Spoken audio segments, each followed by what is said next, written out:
Mute it. Yeah. Well, hi everybody, it's Lisa Tamati here at Pushing the Limits. It's absolutely fantastic to have you all back again, and really excited today because I have a wonderful, lovely guest that you're going to be learning so much from. I've got Kim Morrison. Kim, welcome to the show.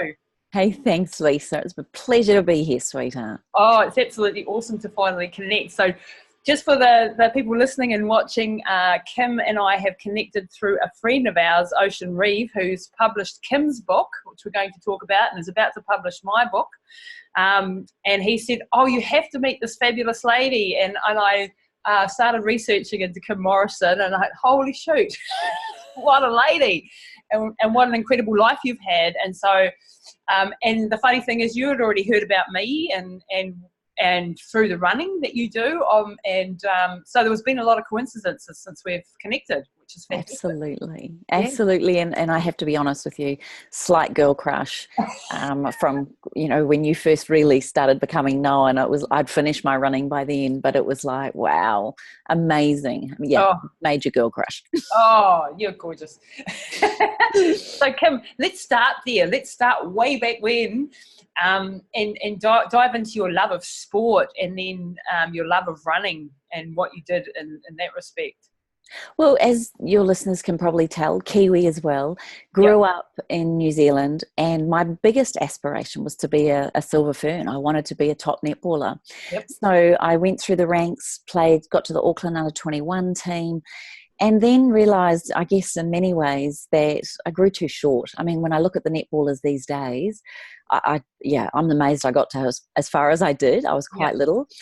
So then kind of had to, again, one of those things that I call a crossroad in life where you get to make a choice. And I decided to go, I'd won a trip to Perth, no accidents. Girlfriend told me about this cricketer that was a friend of hers that was playing for New Zealand. He had just started in his career. She'd actually snogged him at a party, say no more. And, anyway, I was not interested in cricket, didn't want to know about it, but went to the Wacker, watched this day-night game at 19 years of age, and out walked Danny Morrison. And at that moment, I became quite interested in cricket. It's an interesting story because we only knew each other for those few days that I was there. I returned to New Zealand. 6 weeks later, sold my car, quit my job, and booked a one-way ticket to Melbourne. Wow. Met Danny exactly 30 years ago in Melbourne this coming Christmas, when he was playing in the infamous Boxing Day Test match, where, for those of you that love cricket, will know that his LBW got turned down by the Australian umpire and New Zealand didn't get to win the Test match. So it's quite a big kind of thing. And I was there watching the game. He then got injured. He got a groin injury. I had no responsibility in that, but he had a groin injury and was sent home. And in that moment, another crossroad, Lisa, where I thought, he's so young. He's 21. I'm 19. I think we both need to live a little. It was really hard. I let him go. So we went our separate ways for nearly 4 years. I was going to do a big OE overseas, but I ended up, I tell you what, I wanted to keep fit, obviously, while I was in Melbourne. There's no accidents. Next to the gymnasium that I was working in was a natural therapies college. I've always been interested in herbs, plants, nutrition. And because I was a netballer, I was always fascinated by what the body could actually do. And to get up my sports remedial massage diploma, I had to get up 200 clinical hours on the track. So I went and worked at the Collingwood Football Club. I worked with the Australian Netball, the Australian Ballet, and got to meet the Sun Tour in Melbourne at the time. So I worked with cyclists and just became even more fascinated with the body. And then one of the ways that I got up my hours even quicker is I was assigned to a gentleman called Cliff Young. Now, Cliff Young at the time was about 68 years of age. He had won the inaugural Sydney to Melbourne race, running 1,015 kilometres.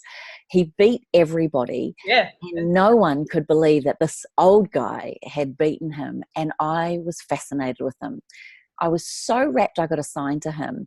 But it was about halfway through this 24-hour race. It was in the middle of the night, what they called at that point, I don't know if it still is, the graveyard shift from midnight to 6 a.m. Yeah.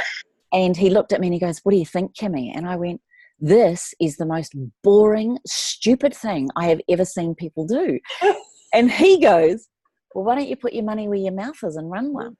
Oh. You know what? I was so bored and cold. I got up and walked over to the registration table and I filled out a form for a 12-hour race in 3 months' time. Wow. So at the time I was also studying essential oils and nutrition, and I ran in this first 12-hour race. I had no idea what I was in for. Wow. And what were you in for? Well, I Totally did know more than most. So I lined up on that track and Cliffy was there. Little things like understanding why athletes had bigger pairs of shoes in the pit stop tent, understanding why they put plasters on nipples, understanding what Vaseline was really about. I had no idea. So thankfully I had one of my, a coach had sort of seen me running and thought that I had a really nice style. So he'd kind of taken me under his wing and prepared me in those 3 months as much as he could. By the way, I'd never run beyond 10 Ks when I lined up for this race. Oh, awesome. I love it. So Cliffy came up to me and he said to me, I've just got on the starting line. He came up to me and he goes, I've just got one thing to say to you. It's 90% mental and 10% physical. Just stay with what's going on in your mind and your body will do the rest. Yep. Now, that seemed pretty easy at 20 years of age. And, but I'll be honest with you, I went through the marathon in under 4 hours. Oh, and then this voice just appeared in my head and I'm sure many of your listeners and viewers will know this, but it was like, what are you doing? Yeah. Most stupid thing you've ever entered. It hurts. You've got blisters already. Now you know what those biggest shoes were for. Your nipples are bleeding. Like seriously, I was in such a state. And I just thought, isn't it? Never had any concept. But, you know, Cliffy then came up to me because I actually told him I'd quit. And I went into the pit stop tent and I said, it hurts. And he goes, no kidding. All you got to do is put that anger out on the track, 1 foot in front of the other. No one's asking you to run it. Just stay in motion, stay on the track, 1 foot in front of the other. And he said, before you know it, the pain in your left knee will go.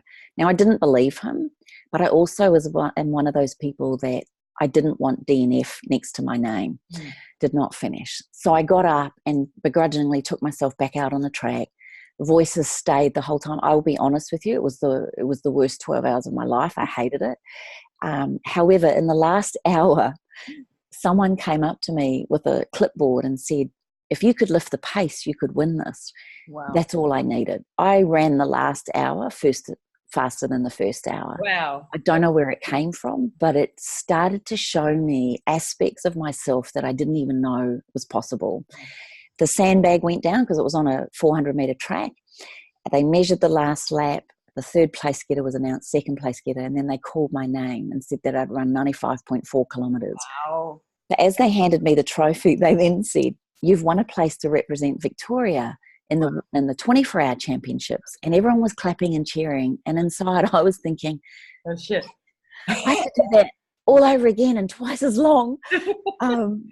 But the words Victorian Championship kind of lit me up and was enough to make me train. So I trained with Cliffy and 4 other guys up in the Dandenongs, which is in the west of Melbourne. And we did a lot of work. And I don't know, I think I loved it because it was just me. Yeah. And the words of Cliffy that you'll get to know you more than you ever would if you do this kind of distance running. Yeah. Just maybe at that age was something I needed to hear. Maybe because there was a cricketer I loved back in New Zealand. I wanted to prove something. I don't know. Yeah. But I got into running. I also had a major skin condition. And the great thing about long distance running is that I was out there and no one could get me. Yep. So I did train, and 6 months later, there I was in Victoria, in Coburg, in a 24-hour race. And Cliffy came up to me and he said, now not only, I had bigger shoes, by the way, I had plasters, but he said, now it's not only 90% mental, 10% physical, but I just want you to keep this in mind as well. The race is not always to the swift, but to those that keep on running. And it was a Sri Chinmoy race. So I remember many of the quotes and people there's something about running, and it actually can sometimes move me, which is why I'm so humbled to be interviewed by you, because I don't think anyone really gets what it is to be a runner or to be an ultramarathon or an ultra distance athlete, because you find parts of you and you also meet other people that are so humanly, insanely beautiful. Yeah. That it's just it's a beautiful place. And the other thing that I've really learned, even people that aren't into running, and I'm not suggesting you have to do ultras to feel this, but when you've shared your stories on your podcasts and talks, and when I've read parts of your books, and when I've listened to what you're about, I call it the ultramarathon of life. So what I've learned in running is really just the direct metaphor for life. Totally. It is 90% mental, 10% physical. Yes. It is about putting one foot in front of the other. The race is not always to those that are fastest there, but to those that have the tenacity, the guts, the perseverance, and the resilience to keep going. Yeah. We all get knocked down. We all get kicked in the guts. We all get toenails lifting. We all get blisters and chafing, metaphorically speaking. Yes. So I feel so humbled and privileged that I was introduced to it accidentally and somehow managed to run quite well. The coach said to me, "You've got a beautiful running style. I want to keep working with you." And in that 24-hour race, there was lots of times, I actually quit the race 8 times, had little meltdowns. Yeah. I'd watched other athletes do it and thought they were pathetic. Yes. And there I was having my own little meltdowns in the middle of it. Someone gave me a cup of pumpkin soup when I expected warm tea with sugar, and I cracked it. And that was the reason why I wanted to quit. And it was in that moment I saw other athletes in me that, you know, you're looking for an excuse to almost throw the race because everything hurts. Oh, yeah. And it was when Cliffy came in and said, "Put your anger out on the track." My coach came in and said, "Either you get up off this track, there's nothing wrong with you. You just get back out on that track." And that was through the graveyard shift. And lots of other things happened. But I guess the real realization was as the sun rose and people were coming, I was also studying essential oils. So I guess this for me was my little X factor, was using the powers of oils like black pepper, lemongrass, rose, rosemary, using them. And I'd never drunk coffee before, and coffee became my best friend in that race. Yeah. But understanding the power of never giving in, never giving up. And it really was a case of one foot after the other. And sure enough, when the race finished, they announced the Victorian champion, who was 42 years of age, was in the race. She was named second. I had no idea where I came. Wow. And when they said that I'd won it and ran 168.5 kilometres, which was 103 miles, do you know, the thing that all that went through my head is everyone was clapping and cheering, and I reckon you'll understand this. I understand. What the hell could I have done? I spent 4 hours off the track whinging. Wow. I spent 4 hours in the pit stop tent. You must have insane talent. You must. I mean, I mean, I can relate so well, and you say this so articulately, and I never get to say it so beautifully. I just wanted to can that whole speech and just keep that, because it's so hard to explain to people what the hell it is that you go through. And I did 8 24-hour races in my life, and hell every time I just wanted to represent New Zealand. Come hell or high water, that was my goal. I hated running around a track, but hey, whatever it took to wear the silver fern was my motto. And it took me till I was 42 years of age to do my best and to actually qualify. And I did. So the best one I did was 194 kilometres in the 24 hours. And I can't even imagine that now, because it's so far out of what, you know, and I've never been able to repeat that again. And all of the rest were at like 150, 154, 157, 162, all around that sort of marker. So, and I had all the bloody time on the track. That's what I'm trying to get to, Kim. I didn't have 4 hours off the track. I needed every damn second of that 24 hours to get there. So I'd go off to go for a wee. That was about it. I tried desperately. And some of the earlier ones I definitely had little breaks, but as I, you know, was really trying to hit that qualification criteria, which was 185 for women, and 200 if you wanted to be an A qualifier. So it took me 8 goes, and I was 42 years old, and I finally got to nail it with this 194. And I was running with a friend who was also his 8th attempt, and he was 48, and he had to crack 200. And with an hour to go, his name was Macca, they said, "Macca, you've got 11 kilometres and you've got 1 hour." Now, you know, 11 kilometres is impossible speed after 23 hours, right? But he did like you. Somehow he pulled out, I don't know where, he pulled out this energy and he just took off and started lapping me, and he made it with 1 minute to go. He made the 200. Oh, I'm covered in goosebumps. Because you can relate to that, eh? Yeah. Like, you can relate to the pain. And then they said to him, I remember Sandy Barwick coming over, an incredible ultramarathon runner, and going, Mackie, you've just cracked it. You've done the 200. And he collapsed a minute before the end. And then someone else come over and said, no, Mackie, you got to get up. We think we've measured it wrong. And he couldn't. Once you've let go psychologically, completely toast, unable to move from there. I agree. And he went on to do, I think he's done 4 or 5 world champs now. And then at the age of 50-something, he did 217 kilometres. He just got amazing strength. I mean, we get to meet incredible people doing this. I know. Right? But I think it's phenomenal, and your distances are extraordinary. And that was something that was said to me when I was so young, because most people were in their 30s, 40s and 50s doing these distances because of the mental capacity and what it took to do it. But I did qualify in that race to then represent Australia at the World Indoor 24-Hour Championships over in London. And this was a fascinating thing because I really wanted to run for New Zealand. And to all you Aussies, I was very proud to represent Australia, absolutely. But it's interesting, isn't it, that my dream was to play netball for New Zealand. I ended up running for Australia. When I got to Australia, Cliffy, I was the only female selected. When I got to Australia, to the UK, the race directors had decided to put it at Milton Keynes in a shopping centre on a marble floor. The worst thing ever. It claimed over half the field, and at the 12-hour mark I was on target to break 200 Ks. Wow. And the race director came up to me, but I wasn't looking good and I was in a lot of pain. And he came up to me and he just said, I'll actually pull you out of the race unless you do this because you're too young to be hurt. And so Cliffy and I'd hit the 100 and something K mark by that point, but Cliffy and I ended up walking for the next 12 hours together, and we decided to walk for world peace. And I got to see and speak with him. I set 8 Australian indoor records in the first 12 hours of that race. But it just wasn't meant to be.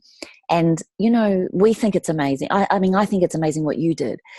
But then the world record for women at that time, I don't know if it's been broken, but it was 240 Ks. I mean, that's 10K an hour every hour for 24 hours. Yeah, I can't comprehend it. Has 300 Ks been broken for the men? I don't know, but I know that I think the women's is in the 260s or something. I haven't looked. I knew it would have gone further. So men must have broken the 300 because it was 296 back when I was with a guy called Yanis Kouros from Greece. Oh my God, you know all these people. Yeah, I ran with Yanis and I looked after Sandy Barwick and I really dicked out. Not dicked. There was another ultramarathon Kiwi guy, not dicked out. Or was it dicked out? Yeah, it was. Yeah. So they were all my inspirations back then. Yanis Kouros and Cliff Young. I mean, amazing. Forever and a day. They're just incredible, amazing human beings. And this is the thing, what we did was amazing, but there was another level of amazing as far as the world went. Just absolutely insane people. But the lessons that you've learned from that, has that then? I mean, you said earlier that ultramarathons are a metaphor for life, and I totally live and believe that. If I hadn't had the experiences that I've had running, I don't think I would have got through a lot of the stuff that I've had to deal with in life. And this is why doing massive, scary goals and pushing yourself outside what your normal bounds of possible is so important for us. Would you agree? Has it helped you be this incredible businesswoman, mother, wife, celebrity? Everything that you've done, has it been influenced by those first years of running? I have, without a doubt. It framed me, it made me, it humbled me. I mean, there's nothing like even a 10K race. It doesn't matter, whatever your level of ultra is. If you've never run past 5Ks, a 10K can feel like a big run. If you've never done 10, a half marathon is huge. So it doesn't matter what the level, but it is one of the most grounding, humbling experiences, because you could be the fittest, most prepared athlete and something just on the day doesn't click. Or maybe you've been injured and you haven't prepared as well as you could have, and something clicks and you are unstoppable. So I I think running, athleticism, sport, I don't care what anyone says, sport to me is the greatest leveler and most beautiful. There's that amazing saying, get comfortable being uncomfortable. It is the best uncomfortabler, that's a new made up word, that you will ever come across. And it doesn't matter what age, and it doesn't matter what sport, and it doesn't matter what event you enter, or your level. Every one of us can identify with those feelings, absolutely. And the discipline that you learn, and there is one side of it though that I wanted to discuss with you now, is that you have so much experience in the whole area of essential oils, aromatherapy, nutrition, sports science. You've got qualifications up the wazoo.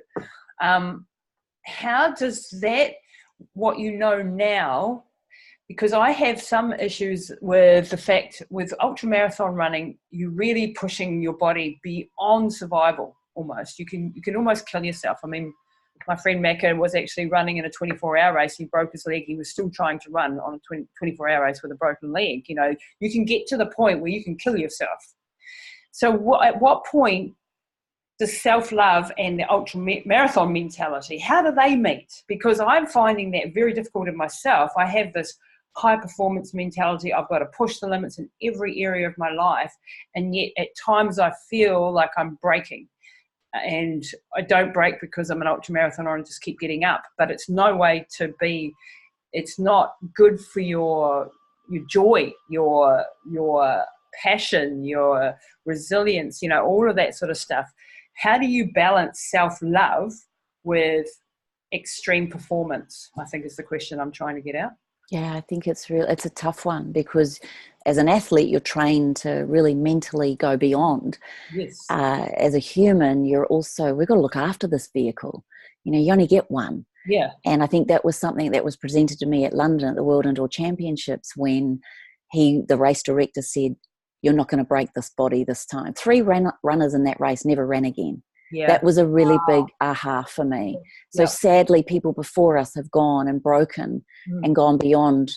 And I think there is a fine line, and that's where sometimes I think coaches, mental health experts and people, your team, I was told that if I didn't listen to my team, then they would pull me out anyway. So in that world record race that I set, there was a point where the whole way through the race, and this is the stupid thing that goes on in your head, the whole way through it, I was trying to find a way to quit. I was trying to think that I was too injured. I was trying to think that it was too hard and all of these things. And then I rested, and I realized, because I hadn't been listening to my team, I actually lost 7 kilos in that race. Wow. Which is way too much, way too fast and dangerous. The doctor got me to stand on the scales and said, "No, you've lost nearly 7 kilos. This is too much. You're not doing as you're told." And then there was a voice that changed in my head and went, "You can't tell me I have to quit the race." And now all of a sudden I wanted to run in it. It was the most weirdest thing. It was like, you can't. Then tell me that I will. Yes. So then he said to me, and I've never forgotten these words, "You listen to your team. They know you better than you know you. And for the safety, I will only allow it if you do as you're told." Well, they got chicken soup into me, scrambled eggs. I had to eat the right things and get my electrolytes up. I was monitored for the next hour. Yeah. Now, it's not to say I put on those 7 kilos, but I ran I actually walked for the next 2 hours, and they made me make sure I was capable, because that's the thing. I don't think we can make those decisions well during an event.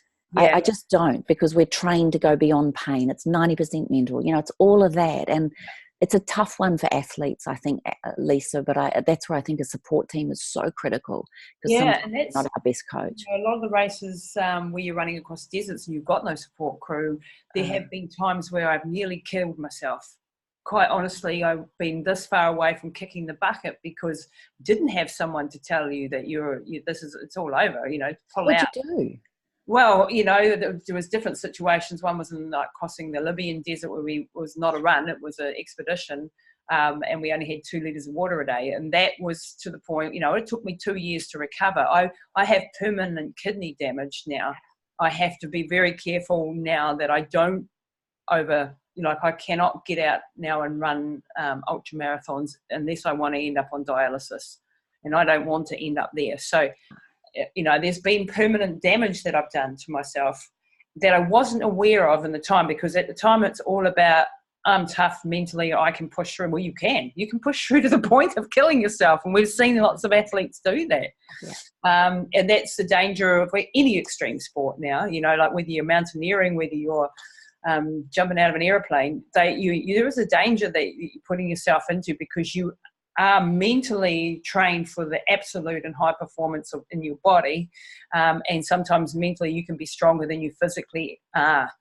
I agree. Do you know in those situations then there has to be some sort of level that you have to train yourself for? Because I haven't done ultras for many years. I've done marathons, but I find after doing ultras, a marathon is beautiful. But I think in those situations, and I've never been in that, except I have worked on the Sydney to Melbourne race, and I have worked with runners over 8 days and things like that. But they do have accessibility to us. I've never done a desert run. And I've seen people where their bodies have actually melted, you know, their organs. So I don't know. I think you'd be the best one to gauge that. I think there'd have to be some barometer that you'd know that if I get to this level or feel like this is when I have to pull back or stop. There'd have to be. And this is the danger why, and you occasionally do get deaths, and you certainly do get a lot of people who you never hear about again because they've just gone, they're no longer healthy enough to run, or they're, like you said, those ones who'd run on the marble, never to be heard of again because they've broken their bodies. And this is the danger that isn't spoken about when we talk about the incredible sides of doing these amazing things and how it can build us. But it is important to remember that we still are humans with human bodies that can actually break. And in our running, because we have an online run coaching company, Running Hot, and we train very holistically now. So I try, when I have a lot of athletes, we have athletes right from, you know, absolute beginners right through to elite ultra runners, and we do have people that are pushing the absolute boundaries, but they're doing it at least with the knowledge that we have, and you know, we get and experience, and we can try and keep them within the bounds of before they break. It's not always easy because they don't want to necessarily pull out or stop, but we've at least got that knowledge to tell them and share now that we didn't have back then, because back then, as you know, we didn't even know what the hell electrolytes really were, do we? Had no idea. I was just told to drink something. I mean, we were given coffee shots and then Kahlua ice cream at one point because they thought that would be something good, you know, like it was quite different today. I remember running in Austria and we'd get shots of alcohol. I know. Austrians, they're really into drinking. and you see these old guys still running around for 12-hour races or whatever and taking their shots, and you're like, geez, that was like the most mental thing you could possibly do. But yeah, you live and learn. But let's get on now, Kim, to then the journey that you've gone in the last 15, 20 years with your essential oils, and you have a company called 28, which is all pure organic essential oils and aromatherapy. And you do courses and you do a whole lot of stuff. You know, tell us a little bit about that journey and how self-love comes into this conversation. It's a really beautiful segue because, you know, I did end up marrying Danny 4 years later. He did come to his senses and he did realise, you know, that I was worth coming back to Melbourne to get. And I did return to New Zealand, and we had a beautiful wedding in 1994. He'd done really well. The hard thing, and I think the most difficult thing of all of that is, as many of us know with high-performing athletes, is that they end up, speaking of so, but what was so extraordinary is here he was at the top of his game, and he was doing really well. His career didn't end the way he wanted necessarily, which then sent Danny, and he's allowed me to share his story, into a world of self-sabotage and probably, you know, not feeling great about himself. And who was he when he wasn't playing cricket? And many athletes have really been thrown, I think, onto the junk heap of life where their lives... Put my hand up. And who are they when they're not doing what they do? Now, sadly for us during that whole period, you know, we had a property deal that went wrong, and we lost one of our properties, which, for Danny being the provider and the protector, and we'd just had 2 young kids.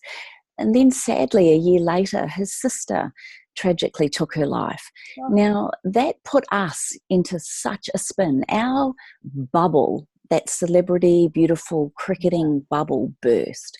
Wow. And that was the crux point that brought us to Australia. We came to the Sunshine Coast, and as Danny said in an interview when he first got here, we've come to put some sunshine back in our lives. Awesome. And it was amazing, but the bubble didn't just stop, it kept bursting. And so we sold our other property back in New Zealand, bought the money over and thought cleverly about it, put it into a financial institution that the 2008 share market crash then wiped us out. Yeah.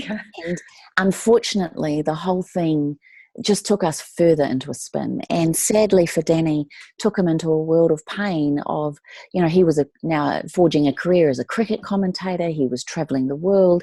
And unbeknown to me, with 2 young kids, he was drinking alcohol, drugs, and just went into a world of pain whenever he was away. And when it all came out, and when I was aware of what he was doing to himself and where it took us, and now we had no money. Yeah. We're in a country that we didn't have citizenship, so we didn't get government support. We had 2 young kids, and oh my gosh, talk about have to bring out that resilience and tenacity and the willpower to try and get through this. And thankfully, Lisa, I am somebody who will ask for help, but you've got to keep asking till you find the right help. Right. Every counsellor, every person, every coach is the right person. And we came across Jacqueline, who I talk about in my book. She was in her 80s. She was French, a psychologist, very spiritual. And we went to her, and she sat there with us, and she sat there and she looked at Danny and she said, your marriage will never be the same. She was French. But you, my darling, if you work on yourself and you work on yourself, then trust me, if you give it 4 seasons, your marriage could be better than it ever was. Wow. And I've never forgotten it. And this was nearly 10 years ago. And the 4 seasons to her was that some of us are better in spring, some of us emotionally and spiritually are better in winter. Allow each other the grace to get through each season. And even as a runner, that made sense to me because I ran better at different seasons. Yeah. And we took it on. And besides, we had no money. We had no choice. Is that a universal lesson as well? If we had money, would we have kicked each other out? Would we have gone our separate ways? I don't know. Yeah. But the reality was we sat there and went to counselling and we worked on ourselves. We journaled, we would go for walks. And then Danny had to go to India. And I said, if you really want me there, you have to organise the kids and everything, which he did. And I remember being on the side of a hill in Dharamshala, very spiritual part of India. And we went for a hike and we were with other people and other cricketers, Michael Kaspovich, an amazing Australian cricketer, and Pommy Bimbagla, who played for Zimbabwe. And there's no accidents again. We're walking up this hill and Danny just sort of went, oh, it's a bit steep. And I just looked at him and I went, this hill is our marriage. You have to get up it and show me that this is worth it. And he went up that hill, no worries. Oh, man. That's awesome. Showing us the mental capacity we have when we let go of the story and the excuses and the BS that goes on between our head. Just get up the freaking hill. Yeah. And then Michael Kaspovich, he shared with me that his dad had never been to a cricket match and he played for Australia. And that was agonizing to him. So you don't have to have, we've all got a story. And then Pommy came up to me, a beautiful black man, and he stood there and he said, look, I'm not going to say anything except 3 things. First thing is, the devil is always at play. He's a Christian man. The devil is always at play, be it as an athlete when pain comes in, be it in relationships when drugs and alcohol may play a part, or be it as a person who's never been told by their dad that they love them. It's just, his analogy was, it's always the devil at play. Yep. The second thing is that you never give up on anything, and you can't buy history. You can't say where you've come from. You can't change the course of where you've come from. But the third thing, which I wrote about in the book, is forgiveness is one of the most extraordinary of human traits that is not mastered by humans very easily. So whether it's forgiveness of another, forgiveness of your parents, forgiveness of circumstance, but the biggest thing, forgiveness of yourself when maybe you don't finish a race, or maybe the right thing is not to finish, maybe when you don't do as well as you could have. Forgiving yourself for realizing that some days just ain't your day, and that we all have these moments, you're not alone, was another epiphany for me at the top of this hill on this, it's at the base of where Mount Everest and all these, it's the most humbling place to be amongst mountains and out there in the wild. To then have someone say something so profound, really. And I'll share this with you because of my love of essential oils, and I might have to say it twice because it's a beautiful quote. Forgiveness is the scent the violet emits onto the heel that crushed it. Oh, I read that in your book. That is gorgeous. Yeah. No, forgiveness is the scent the violet emits onto the heel that crushed it. And that's something for me that's been really powerful as my journey of self-love. I've had to really forgive myself. There are days where I've been a really bad mum. There's moments where I've yelled, shoot me now, but I dropped my baby when she was 6 weeks old. I left my other baby in his capsule at the bottom of the driveway and reversed up the driveway because I was so bloody exhausted. And looked back with one baby in the car and the other one still down the bottom of the hill, like, oh my God, I can't even believe I'm sharing this. No, I totally, I let the bet there's a lot of mums out there and this, like we all do dumb shit, in other words, because we're stressed out and completely overwhelmed. And you know what's so beautiful about you? I think because, like from the outside looking in, you have the beautiful life, you have the perfect life, you're such a beautiful woman, you're such a beautiful family, beautiful husband, beautiful everything. It's really refreshing and important that people understand everybody has had their journey to go through. Everybody has had their shit to shovel, if you like.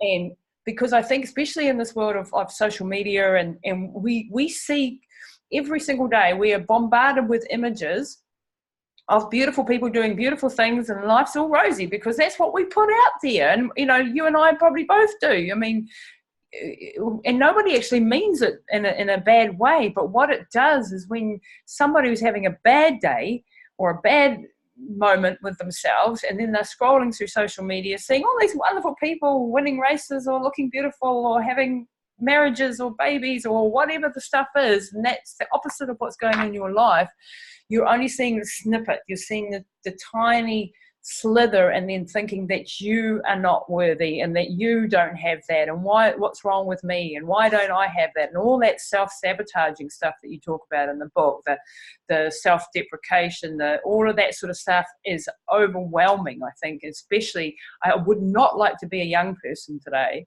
It's hard enough being a 50-year-old looking at social media and going, oh, I don't look like that, and oh my God, I can't do that. It's let alone being a 15-year-old.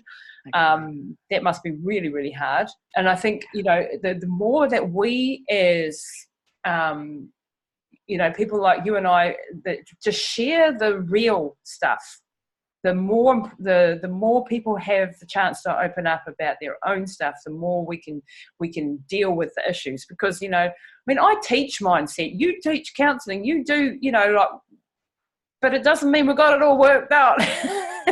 They say we often teach what we need to learn the most. Exactly. And I always, everything I learn, I'm teaching it the next day, because I find that's a good way of solidifying the teaching for myself, And keeping you accountable, like, how can I tell you to pick yourself up off the bathroom floor if I myself haven't experienced that, or I myself haven't asked that of myself? So I think it's do you know what was fascinating? Someone asked me recently, why did I write this book? Because it's very raw. It's very open. I share very openly my life, my story to this point.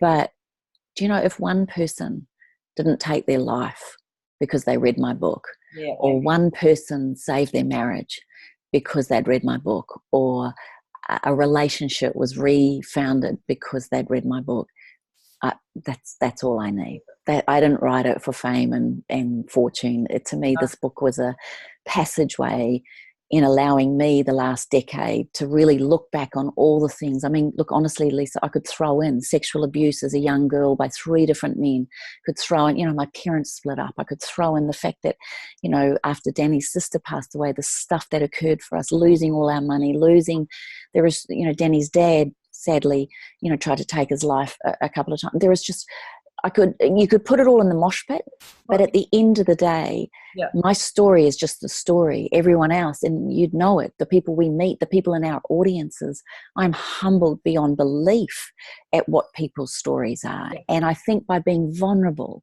and raw and real, without expectation other than for me to see you, for me to see into your heart rather than, everything's great. There's a picture of me, Taylor, Danny and Jacob. And Jacob's an aspiring rugby player, wants to play rugby badly at a professional level. Taylor's an aspiring ballerina and dancer, desperately wants to be on the world stage.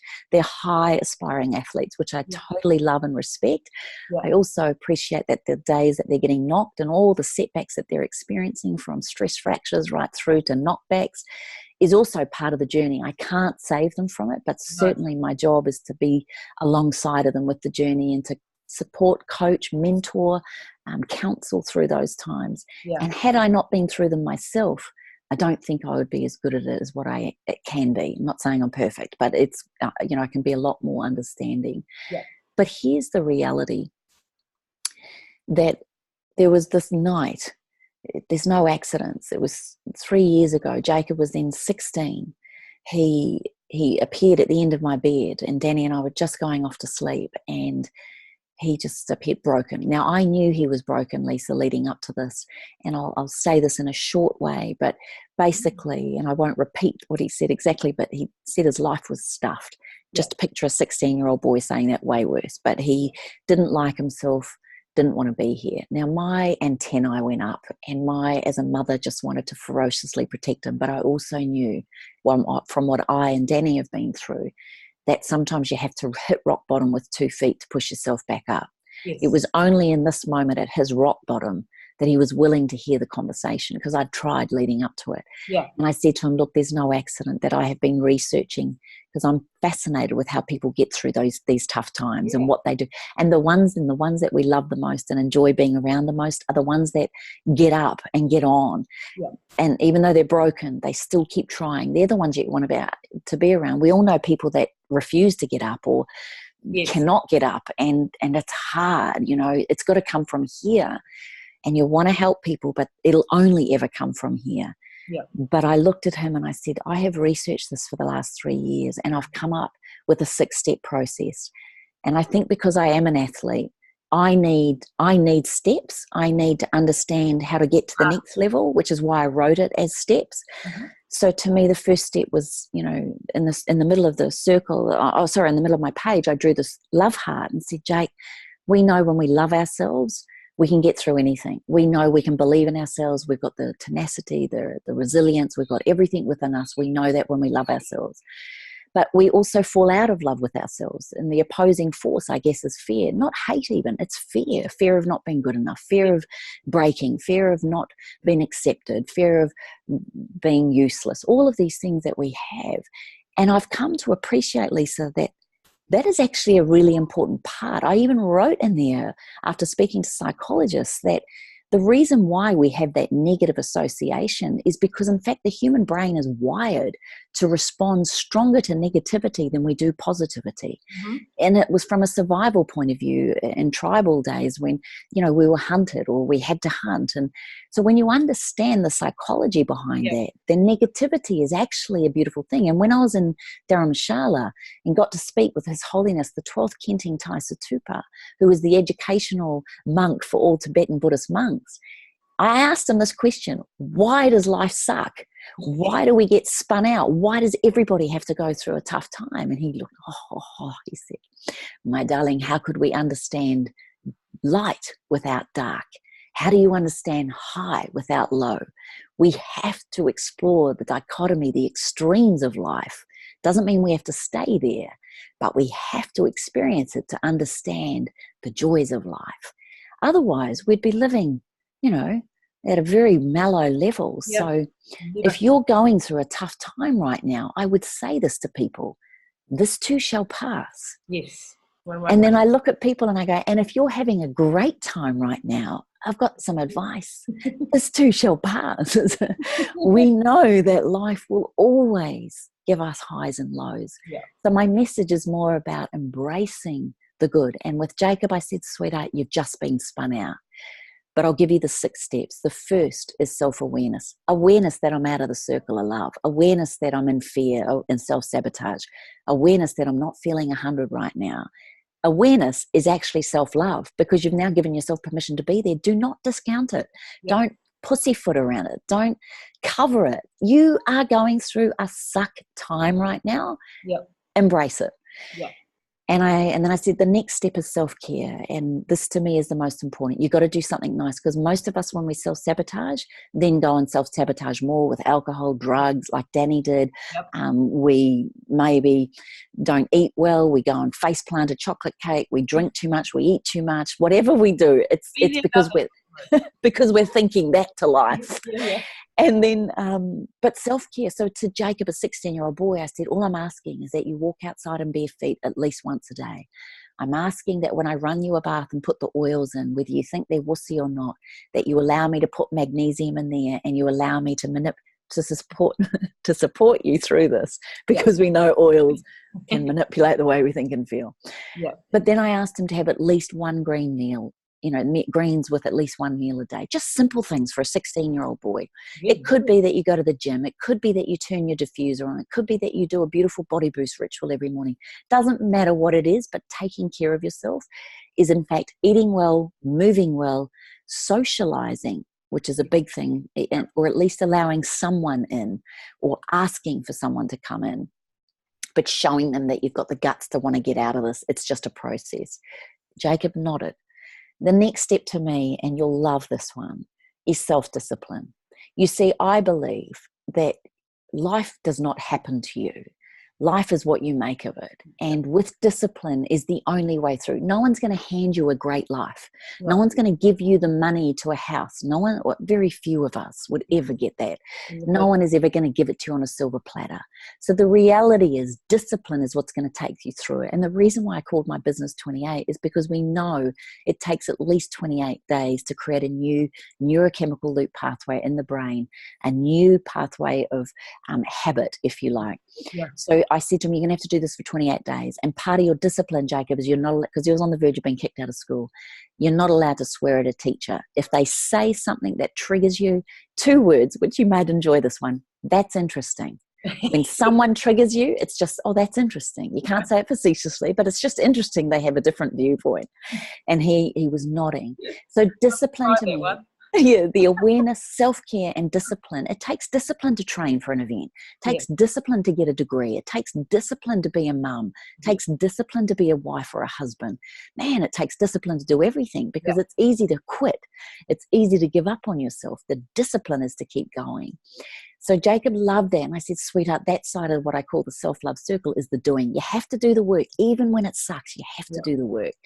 Right. Then when we go through the work, and we're disciplined, or if you've done an 8-week protocol, at the end of an 8-week training program, if you go and sabotage yourself by drinking a whole lot of alcohol or abusing people, you've missed the point of the program.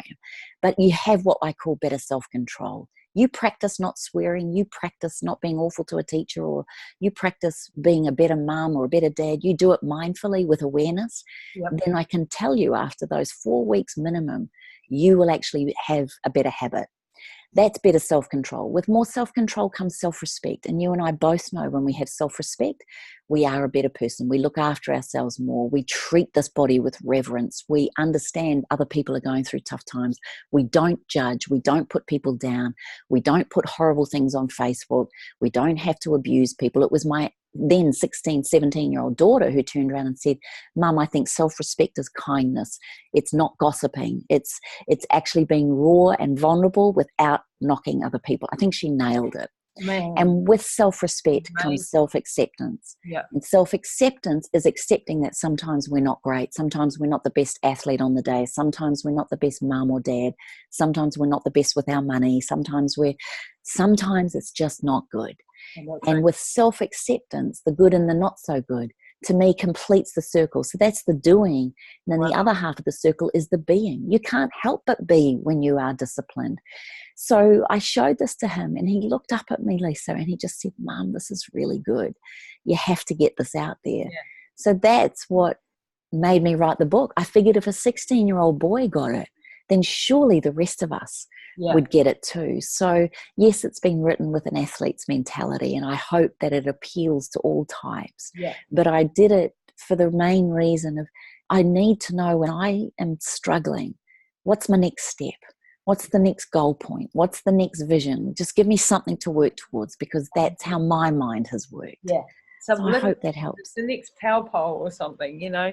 That's just so beautiful. And for everyone who's watching on video, here is Kim's book. See that there? And where can they find that, Kim? Because, you know, this book has got to get out to more people and in more places, and everyone has to read this. I mean, as you said, there's no coincidences. And I'm going through the book marketing process and running 2 companies and looking after a disabled mum and having health issues, and life is doing one of those dishing you a bit of shit times. So this is a really good book for me right now. So I can add that to, you know, my psychologist visits. I've just had a visit with another psychologist. And to just know that it's just wonderful that you were willing to share, and your whole family was willing to share this journey. And this is the point, like, my book's going to be out, hopefully everybody, in the next 3 months. And yes, like Kim knows what I've been through, I'm going through. It's a massive job to get a book out, believe me. It is a huge, huge job. And I'm like you. I want our story to be real and raw and genuine, and it's got all the good sides and all the horrible things that happened to us and how we came through. And these types of books are just so valuable to people. If you're stuck in a rut, go and get Kim's book, and then go and get mine when it comes out, and read these stories, because it will empower you. It will empower you to know that you are not alone. And that beautiful, beautiful woman that you see on the cover of that book has also had her shit to do, you know. She's also been through hell, and it's not always the shiny stuff that we see, and that we're all real people with real problems. And I think that's a good way to sum it up. And obviously we need to also I've got to get more into essential oils. I've never ever taken notice of things. I've actually got my diffuser going because someone gifted me one, and I'm like, right, I'm into that. And your beautiful package that you sent me. So everyone go and check out 28.com. So that's 20 with the number 8.com. Check out all Kim's programs and her books and her essential oils and her chemical-free skincare. I love that you're doing chemical-free skincare, by the way. I'm totally into avoiding all of those nasty things that are in so many of our products. Can't get rid of them all, but some of them. So, Kim, is there any last parting words if you would like to share with everyone? What would be the number one takeaway from today's conversation that you'd like to share, if I can put you on the spot? Yeah, thank you so much, sweetheart. I've really enjoyed it. You've got no idea how humbled I am to be on your show. It really could actually. I'll probably burst into tears when I get off the call.